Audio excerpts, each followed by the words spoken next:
Nutrição psiquiátrica. Nossa, o que é? Por quê? Existe por exemplo, se você tem diabetes, você tem um nutricionista que vai botar ali o que você pode e o que você não pode. Tá. O tipo de carboidrato, o que é mais saudável, o que não é.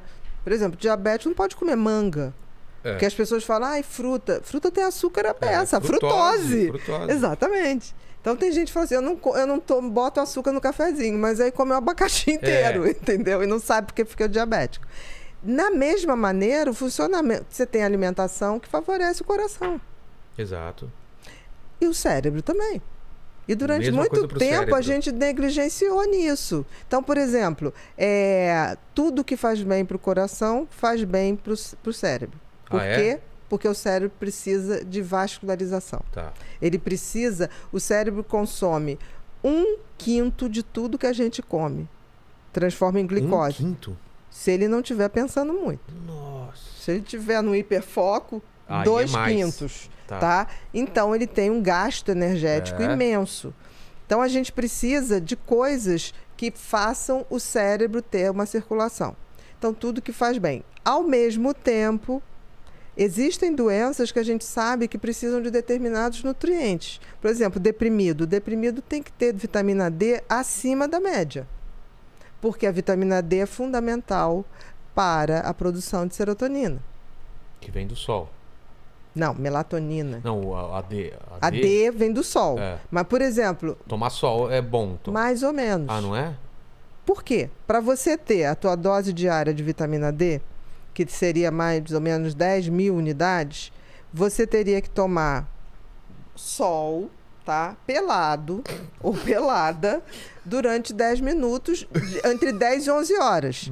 Qual é o dermatologista que vai permitir que isso ocorra? Não é o caso, Primeiro que você não vai ter onde ficar pelado para fazer isso. É 10 minutos. Aí o que as pessoas fazem? Põe o braço. Aí fica o braço e não absorve. Você precisa daqueles 10 minutos no corpo inteiro.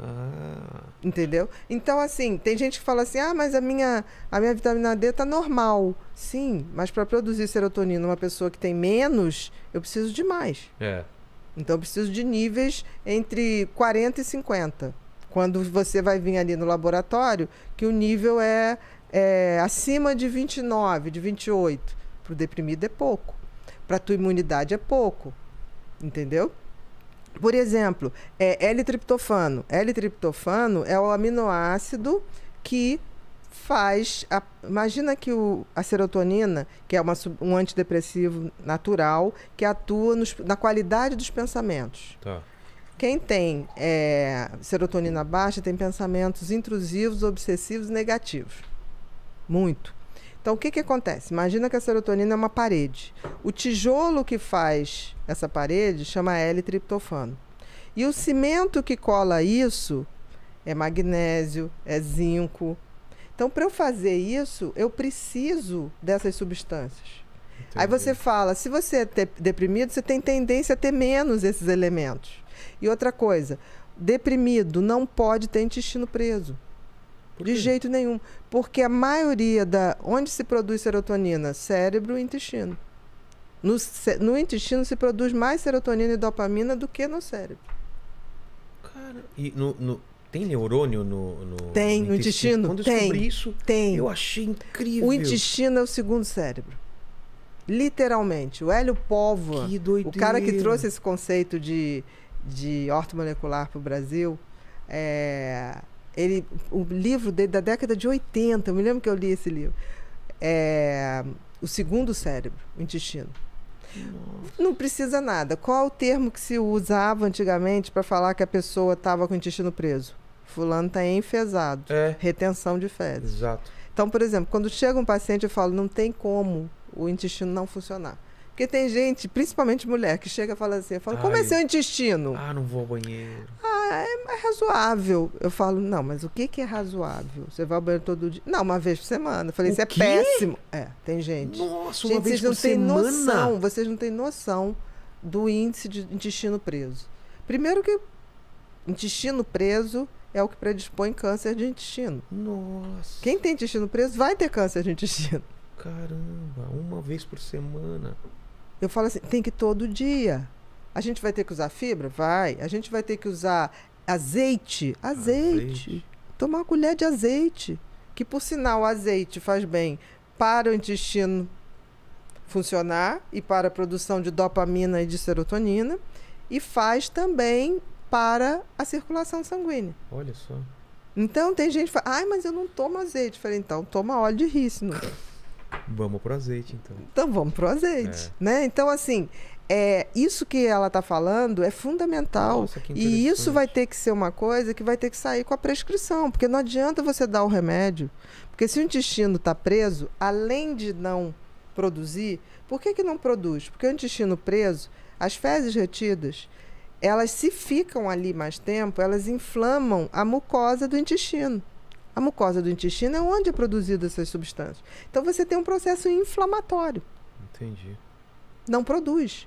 E aí, o que essas pessoas fazem? Aí pegam esses remedinhos maravilhosos, que dão uma diarreia horrorosa, né? Que todo mundo que faz colonoscopia tem que tomar. Tomei, nossa, essa semana. Todos nós que fazemos tem que tomar. Agora, imagina quem toma isso todo dia. Tem gente que toma todo dia? Para tentar ir ao banheiro. Isso acaba com a flora. Acaba com a flora, que é fundamental para a proteção, para a produção dessas substâncias. Entendi. E outra coisa, quando esses remédios fazem efeito, levam toda a produção de serotonina, de dopamina, vai-se embora. Nossa. Então, isso que a Isabel está falando é fundamental. E a gente está tentando, eu estou fazendo esse trabalho desde o ano passado com a Lilian, porque a gente está tentando separar qual é a alimentação, por exemplo, o TDAH. O TDAH, no problema, não é serotonina, é dopamina. Entendi. Então, existe um aminoácido chamado L-tirosina, que é o tijolinho que forma a dopamina. Então, isso Nossa, que interessante. Exatamente. Isso. São conhecimentos novos, né? Eu acho que sempre tiveram aí, mas eu acho que Mas eu nunca tinha ouvido esses termos, por exemplo, né? Eu acho que a gente está começando a entender que as coisas não são separadas. Ah, são todas interligadas, né? O que você come, o que é absorvido... sempre falaram, você é o que você come, né? Exatamente. Mas é literal. Né? É literal, não é só para o corpo. Porque eu vejo as pessoas sempre fazendo...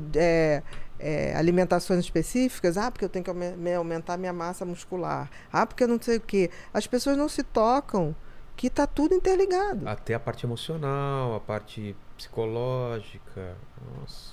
Bioquímica. Faz sentido, né? Olha só, quando uma pessoa fala assim, ai meu Deus, por que comigo, né? Quando ela tem uma doença. Gente, a quantidade de reações químicas que existem a cada segundo no nosso organismo é uma coisa inacreditável. São bilhões de reações bioquímicas por hora. A possibilidade de você nunca adoecer, que é uma anormalidade. E dá exemplo dessas reações químicas. Comida sendo digerida... O tempo todo. Oxigênio sendo transformado. O tempo todo. Aí a pessoa fala assim, gente, mas por que eu adoeci? Gente, é o contrário. A gente, para se manter vivo, nessa forma física, que eu acredito que a vida ela existe na forma material e na forma de onda, de energia. Entendi. Tá?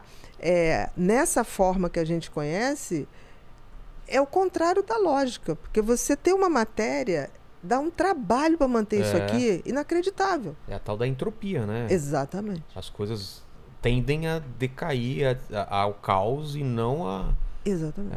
É mais então, fácil. assim, a vida é um milagre, mas é um milagre custoso de se manter. Muito custoso. Não é fácil. E quanto mais passa o tempo, mais você tem que fazer... mais energia você tem que gastar para se manter igual, né? Exatamente.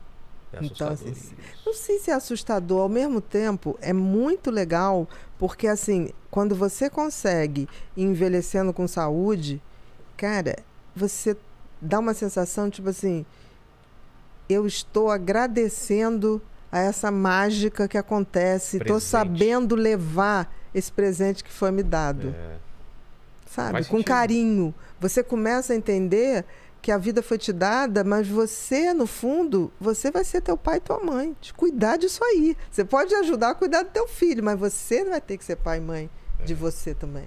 Como um dia ele vai ser também dele, né? Como um dia ele vai ser dele também. Que legal.